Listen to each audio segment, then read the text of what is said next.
Assalamualaikum warahmatullahi wabarakatuh. Ustadz Somad yang saya hormati, mohon penjelasan tentang minta tolonglah kepada Allah dengan sabar dan sholat. Ini ayat Quran, Pak. Ya ayyuhalladzina amanu, hai orang beriman,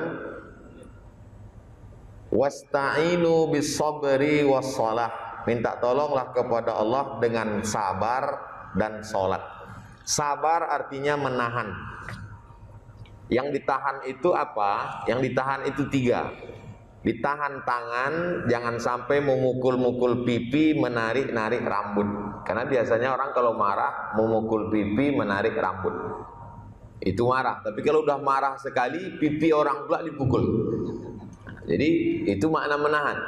Yang ditahan itu tiga. Pertama, tangan jangan menarik rambut, memukul pipi. Mulut jangan sampai mencaci maki, sumpah serapah. Hati jangan sampai ada berkata dalam hati, mengapalah Tuhan ini tak adil. Nah itu. Jadi tahanlah dengan sabar tiga yang ditahan. Tahan tangan, tahan lidah, tahan hati. Setelah mampu itu ditahan, baru wassalah, sholatlah. Sholat apa? Sholat sunat hajat. Usolli sunnatal hajat rakaataini lillahi ta'ala. Hajatnya tak usah disebut di mulut. Usolli sunnatal hajat, tapi hajatnya dalam hati, minta supaya diberikan Allah kesabaran. Karena pergi pun kita ke rumah sakit yang di Jalan Ahmad Yani, ada di situ psikiater. Kalau kita seter Pak Dokter Darusman, pergi pun kita ke beliau, nanti tetap dia tuliskan resep, dikasihnya obat. Habis makan obat itu kita tidur. Nanti begitu kita bangun, kumat dia lagi. Kita makan lagi. Akhirnya hidup kita hanya untuk tidur. Saya tidak menyalahkan orang. Saya pun sampai hari ini ke dokter. Tapi kita kalau pergi ke psikiater, psikolog, mereka tetap mengatakan ya sesuai dengan agama masing-masing. Artinya tetap berserah kepada Tuhan, kepada Allah Subhanahu wa taala. Jadi memperbanyak sholat sunat. Pagi sholat duha. Sempatkan dulu sholat duha 2 rakaat sebelum berangkat.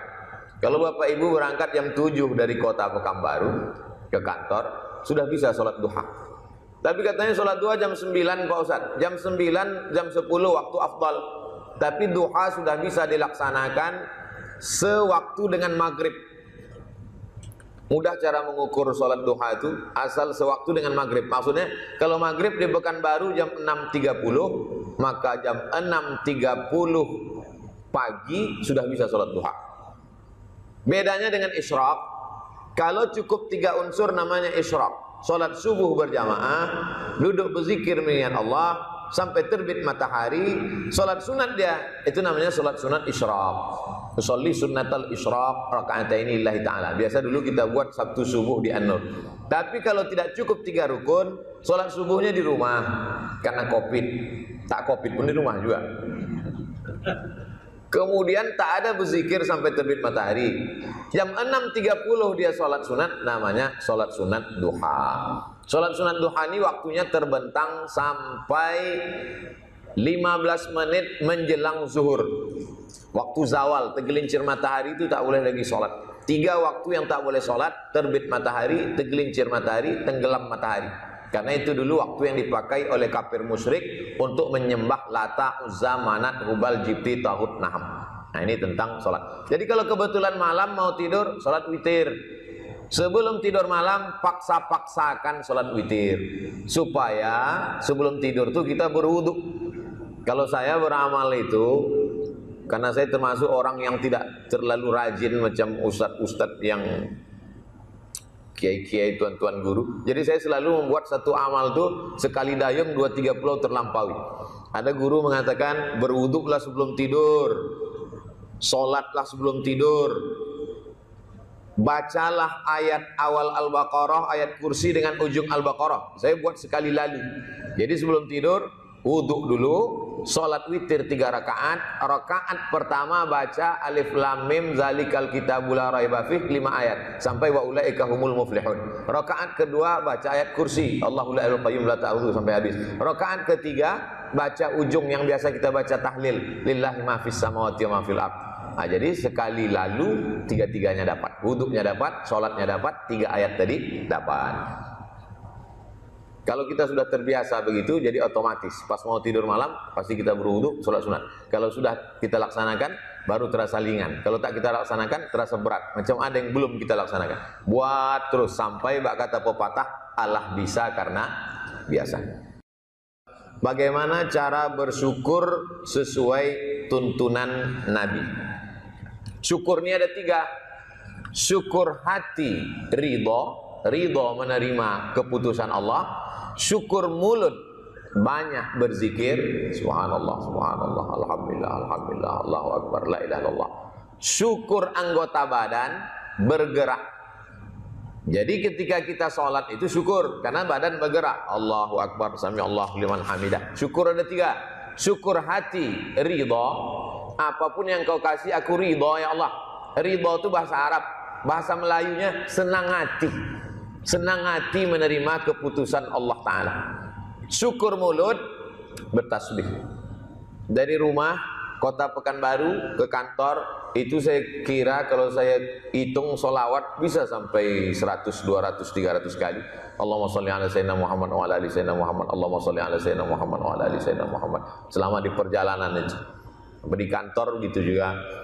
Tak ada orang, pelayan masyarakat. Tak ada orang berselawat.